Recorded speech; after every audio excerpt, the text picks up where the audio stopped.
Hey guys, Mike here. So, oh boy, we got a big week ahead this week. I mean, we got tons of earnings. Oh my goodness. I'm going to take you through those. Economic data is loaded. FOMC meeting this week. The critical update from the Treasury on all this bond issuance to cover this debt that our drunken politicians are just spending like it's water up there. And, and I'm also going to go into a couple sectors. Like, it's really going to dictate these sectors will where the market is going to be heading over the next 60 days, roughly, somewhere in there. And so we'll go through that and let you see. But I'm going to start off with this, and I tell you, man, this is the kind of stuff that just upsets me, right? And it's because I'm American. That's what it is. It's the only reason. But it drives me nuts because I know what they're doing here, okay? And I want to get your opinion on it. Maybe I'm just looking at this wrong or whatever. But this came out last week. I've been meaning to cover it, but the market's just been in a mess, so I had to cover other things. But the American semiconductor boom faces a massive obstacle. This is talking about this Taiwan semiconductor factory we were going to build right here in America. I believe it's either Arizona or New Mexico. I thought we were building this in. And it says, according to a July report from the Semiconductor Industry Association, an industry trade group in Oxford Economics, there will be 85,000 new technical jobs in the industry by 2030. But the report projects indicate that nearly 80% of those jobs could go unfilled. This is where I start to get upset. And crucially, 1/3 of the semiconductor industry workforce is foreign born, meaning that immigration hurdles are exacerbating the shortage. And yes, it is in Arizona, but now they're talking about how this is going to delay the plant almost a year because of this shortage of specialist workers. Now, first of all, I find that to be code. Specialist workers. What do you think? Put in the comments, what do you think that means? Exactly. Now, full disclosure, I've never worked in a chip factory. I don't know what it takes to build chips, but I'm finding it hard to believe out of the 300 plus million people we have in this country, we literally have rocket scientists that live here, very smart people, that we can't train Americans to build chips or to make chips, right? Maybe I'm missing something, so if you're in the industry, let me know what I'm missing here. I find it code, because now you should already put what you're going to put in the comments, for cheap labor. That's what I find it code for, right? I find it code for bringing people in so they can pay them less, right? I'm not saying they don't work faster. I'm not saying that at all, because I've seen firsthand. I used to be in the restaurant business. Trust me, I've had to hire Americans and then immigrants to come in, and it's not even close. Okay, so I'm not saying that, but I just find isn't that what they mean? Just cheap labor? Because you tell me you can't train us, now we got to delay it a year because we can't get people in here. I'm like, really? And don't get me wrong. My number one thing for building the factory was so we would have the chips being made here, okay? The other thing was I thought it would employ a lot of Americans and it would be good paying jobs, all right?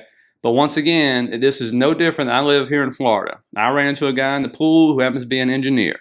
He's from Brazil. We started talking.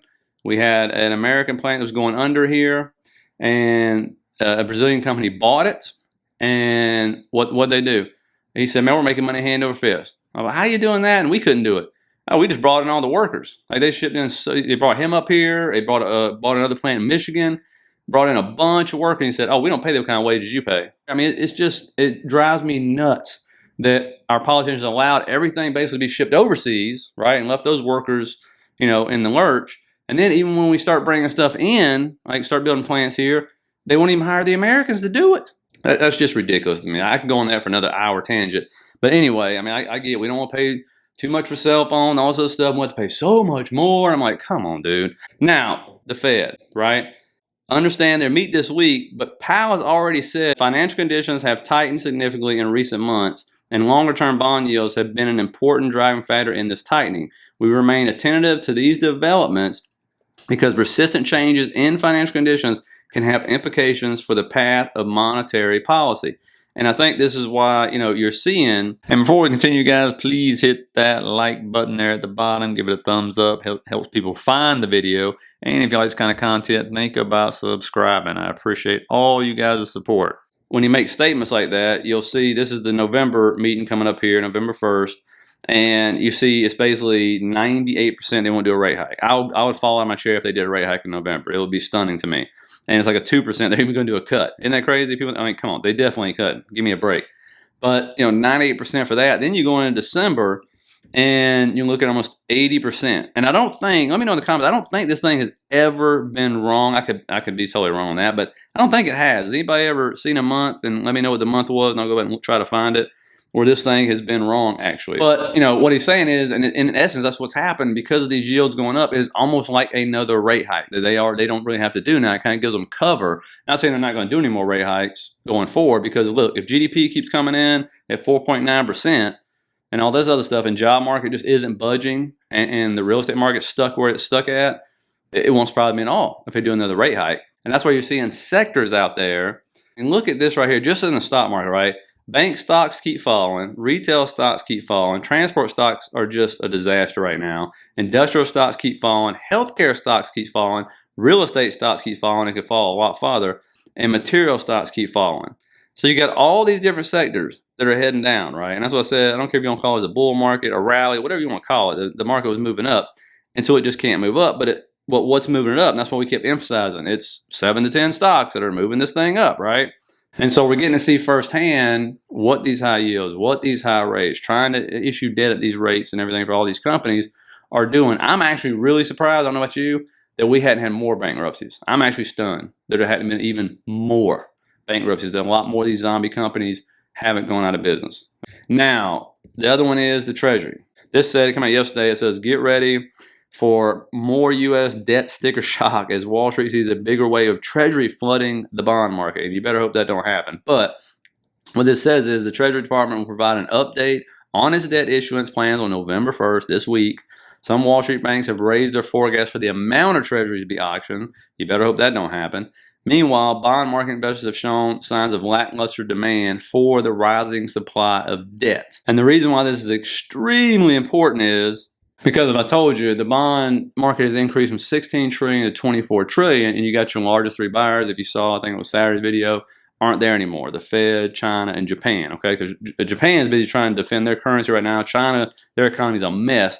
They're trying to do whatever they can, right? And they're also trying to hurt us at the same time, which, of course, helps. It hurts us if they're selling our treasuries because it's putting more out there as our Fed rolls off their balance sheet. So they're rolling the bonds off their balance sheet and not buying anything right now. So that's a huge problem. So understand, if they come out this week and say we're going to increase the issuance, or I think even keep it the same, really, that could be a huge headwind for the market. But if there's some kind of surprise and they're worried about the bond market and they come out and say we're actually going to decrease the issuance, well, that would be, you'll see a huge pop in the market most likely, because they'll say, oh, really? Because yields will drop dramatically if that happens.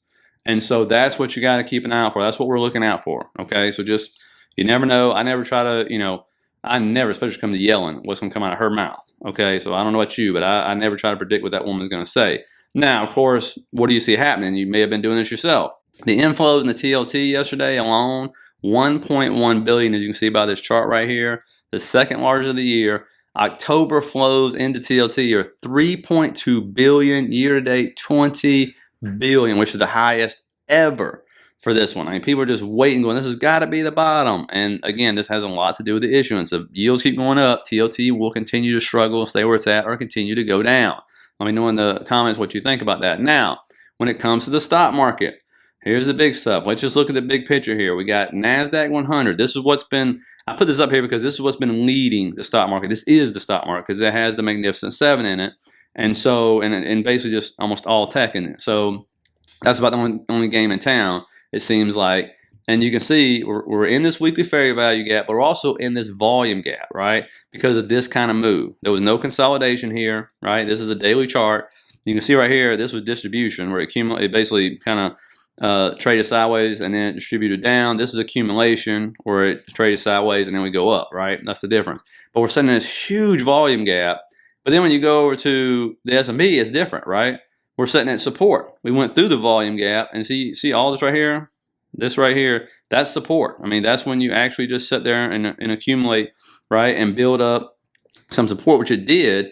So the question is, which one is the market going to respect? Or is it going to break through here and fall into the volume gap right below? Because when you look at it, here we are sitting as support, and then you look at the RSI, you can see, that's what I told you, when you're in a downtrend, just because something gets oversold don't mean it ain't going lower. You can see each time it touched oversold, it would bounce, and then we would go lower, and then it would bounce, and we would set a new low, right? So now we were oversold again on the daily on the S&P, sitting at support.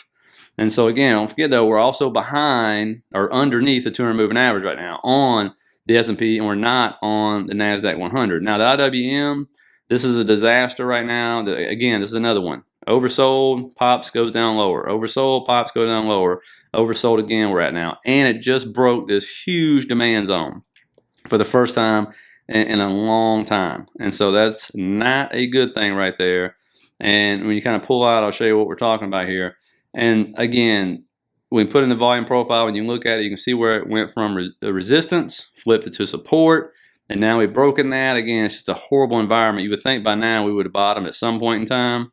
But again, you look at this, and if this thing keeps going down, if it keeps staying under pressure, and you know how it moves, right? It can pop up quick like we've seen in the past. But right now, this thing, if it continues to go down, you can see that volume profile, that node right there, probably somewhere in the neighborhood of like 58. So we could end up dropping all the way down there. If pressure continues, you would think at some point in time you're going to get some kind of relief bounce like you've been getting. But is it going to be sustainable? That's really the big thing you got to look at right now. Now, SMH, semiconductors, this is what leads the way. Right now, you see it's kind of, it's a bull flag, right? You're right there at the bottom. You have this huge gap right below. So if this breaks down from here, which means NVIDIA would have broke down, AMD would have broke down, Taiwan Semiconductor would have broke down. That makes up the biggest parts of SMH. Then you're looking around 129. That's the bottom of that gap. If it does a 50% retracement, I believe that's going to put it around 133, if I'm not mistaken.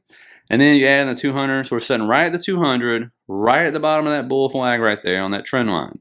So it's set for a bounce, but again, you look at the volume profile and you're sitting in a huge volume gap, this vacuum. So we'll see if buyers are going to step in or not, which means they're stepping in on NVIDIA, AMD, Taiwan Semiconductor. So keep that in mind. If semiconductors go down, the market's heading south fast, just like they've been doing. Now, looking at earnings, obviously we got a slew of them, right? You got SoFi, McDonald's, On Semi, Western Digital. Then you're going to end up with Pinterest, Transocean, and then watch Public Storage because that one goes up. It's like a canary in the coal mine. When it goes up, that usually signals a recession because they do really well right before recession and in a recession because people are getting thrown out of their homes and they're buying public storage units to put them in. A buddy of mine put me on to that who's in the business.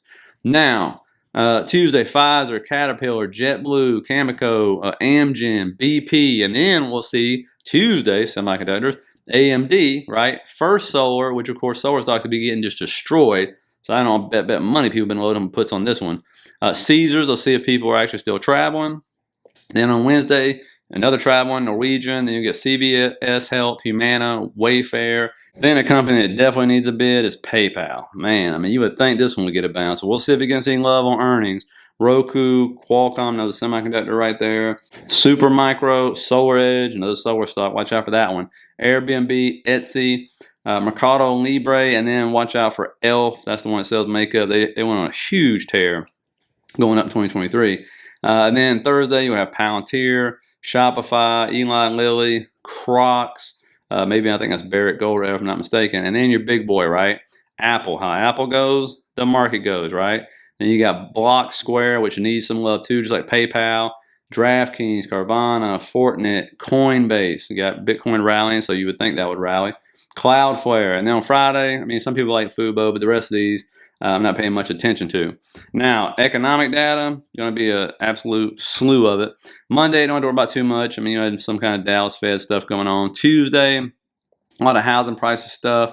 S&P Schiller home price month over month, year over year should be a disaster. Chicago PMI is going to come out. Dallas Fed Services Index, Dallas Fed Services Revenues Index.